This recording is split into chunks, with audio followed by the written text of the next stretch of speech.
Right, let's bring the other boys in for a little chat for our final talk. Come on in, boys. Where are you?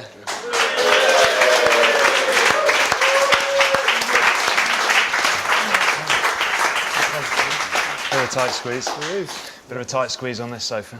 My skinny legs The quads aren't quite what they used to be anymore, to be honest. James, you all right over there? Happy. Plenty of space between you. Thanks for coming, guys. It's been an absolute pleasure having you here tonight. I just thought we'd finish off with a little chat about the Lions. Let's get down to the nuts and bolts of it, okay? So we're talking Lions, we're talking the Test series in Australia. We've spoken to all of you about how difficult it is winning over there. Who's going to hang their hat out and say it's going to be a win for the Lions, it's going to be a win for Australia? Jonesy, start with you. I think it'll be a win for the Lions. I think we spoke earlier about Sam Warburton being captain, but he's got some fantastic lieutenants under him. You know, people like Brian O'Driscoll, Paul O'Connell. These guys are mentally tough guys. They're good leaders. With Gatlin in charge, they'll have good unity. So the Lions for me. Do you think, on a serious note, do you think, and this applies to everyone, do you think, you know, enjoyment, having a bit of fun is key to it? It's key. At this stage of the season, you know, boys are battered, bruised, broken. Yeah. You're going into such a tough environment. The spotlight's on you. You know, the rugby's going to be, you know, challenging. You know, it's going to ask questions of you as a person, and you know, it's important that you enjoy it, because if you enjoy it, you'll perform better. And was that the same in league? You know, absolutely. Tours are just made about, you know, a group of men coming together. You've done all your technical work, you've done all your fitness before. You know, that's what's got you. The skills are what got you on the plane, but you know what makes you a team is just, as I say, gelling together and finding those common stories, isn't it? I suppose. Yeah.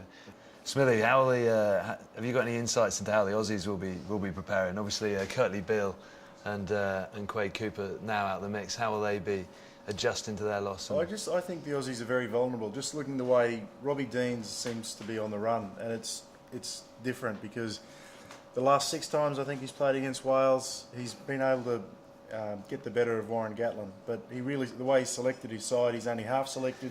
He selected 2/3 of a group.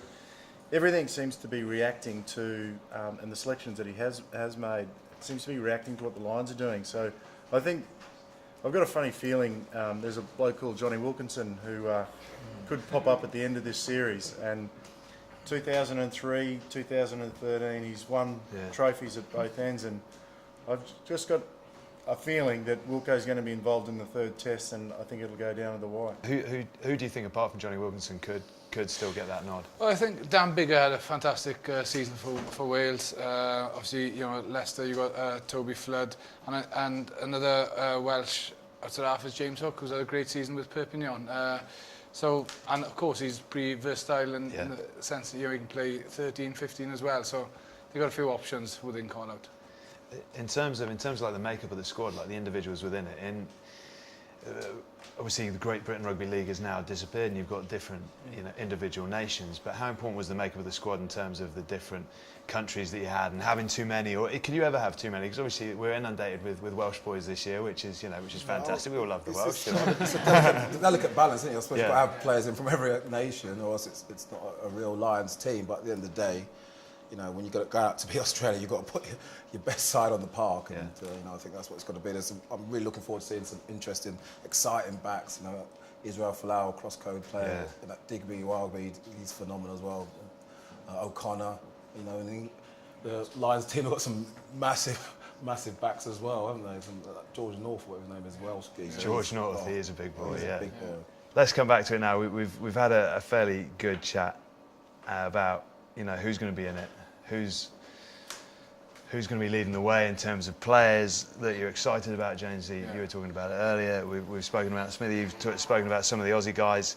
But in terms of North v South, who do we think is leading the way at the moment? So the North Hemisphere v the Southern Hemisphere, because it was always over the years, you know, and I'm sure it was the same in league, because Australia was always the team to beat, wasn't it? That New Zealand, South Africa, Australia, they always seem to lead the way. But have Wales, for example, now with all the Grand Slams they've won, have England with the World Cup in 2003 and the final 07, are they now?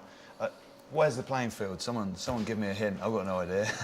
What am I talking about? I've actually forgotten. No, it's good. I think the gap's been closed, definitely. Definitely, yeah. But then I guess you kind of refer back to like autumn internationals and World Cup. I mean, New Zealand are current World Cup winners. When they flew over, they had a pretty successful tour. Australia had a pretty successful tour coming over, beating the Europeans as well as the South Africans. So they're probably one step ahead, but then when you look to performances like what Wales produced against England in the last game of Six Nations, you do have that hope that as a Northern Hemisphere team that we certainly are getting closer. But when you watch things like the Super 15s, not only envious of the sunshine that they get to play in every single week, but the talent on display, but not just at that level. You talk about the ITM Cup, it's amazing the breadth and depth of talent they've got right throughout the If you were playing on hard pitches under the sun every week, it'd be easy. I mean, I probably would have scored 501 tries in my career. Not in the mud. Actually, you played in Australia for a while, didn't you? Yeah, I did. Yeah, I had 3 stints out there playing for club sides. Yeah, I really enjoyed it. Yeah, it's Did you great notice life. any difference in terms of like the mentality or the approach? Well, not really, because once you get immersed into a system, then you just become that system as well. So it's only takes you a little while to acclimatise. But yeah, I really enjoyed it. I was successful. I scored tries over there. I scored tries wherever I went. So. just what you do. I just love to tries. Do it at the weekend still. Jonesy, this is probably a random one. Where will you be watching the Lions from this year? Obviously, having toured so much with them, now you're going to be a fan. Will you be going out there or will you be watching? No, actually, you've got a testimonial in Hong Kong, right? yeah. So out there for 5 days and back. I'll be watching it at home in the comfort of the front room. Beautiful. Yeah. Chilling out. Yeah. Beer? Lucas Be a bit early, I think, for a beer. But, yeah. 8 in the morning. Yeah. Don't condone early drinking. I'll be watching it at Ealing Trailfinders, having a coaching session with my under-7 Lions team at Ealing, and then we'll go into the bar and watch the game. Oh, nice. Grassroots, beautiful. No, I'm the same as Jones. I'll be watching at home, just enjoy it at home and just take it easy. Smithy?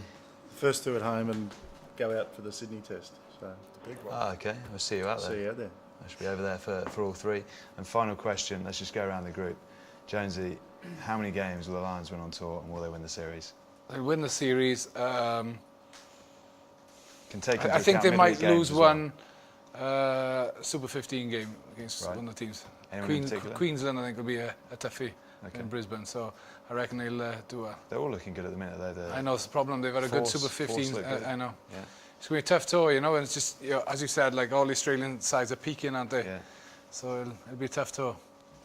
I'm not going to do Stuart Barnes and back the Aussies. I'm going to say we might lose 1 or 2 of the the midweek games, but 2-1 in the test. Well, I think we should be confident in this tour. I feel confident, especially with the team that we're taking.